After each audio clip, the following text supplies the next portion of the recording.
शुक्र की आदत अपनाइए। छोटी नंद की सर्जरी का सुनकर सब हस्पताल पहुंचे। नंद के कमरे में दाखिल हुए और तबीयत मालूम की। पास खड़ी हस्पताल के अमले की इंचार्ज पर नज़र पड़ी। फ़ौरन दिल में ख्याल आया कि कितनी खूबसूरत है। ब्लैक कलर के बुर्के में एक दिलकश शख्सियत मालूम हुई। साथ में ये ख्याल भी आया कि कितनी आरामदेह ज़िंदगी गुजार रही है, जॉब भी कर रही है और इंसानियत की खिदमत भी। बातों के दौरान इसने बताया कि इनके 6 बच्चे हैं। मैंने कहा 6 बच्चों के साथ जॉब करना काफ़ी मुश्किल है। मुस्कुराकर कहने लगी, वाकई।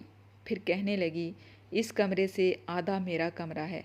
सारा दिन बच्चे मेरा इंतज़ार करते रहते हैं। यहाँ 2 शिफ्ट में काम करती हूँ।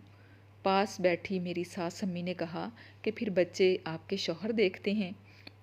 उन्होंने कहा, नहीं, मेरा शौहर जॉब पर चले जाते हैं। उन्होंने कहा, मेरी बड़ी बेटी 10 साल की है, वो भी काफ़ी दिनों से अपनी नानी के पास होती है इनकी देखभाल करने, क्योंकि इनको थैलेसीमिया है। ये बात करके वो दूसरे मरीज़ की तरफ बढ़ गई।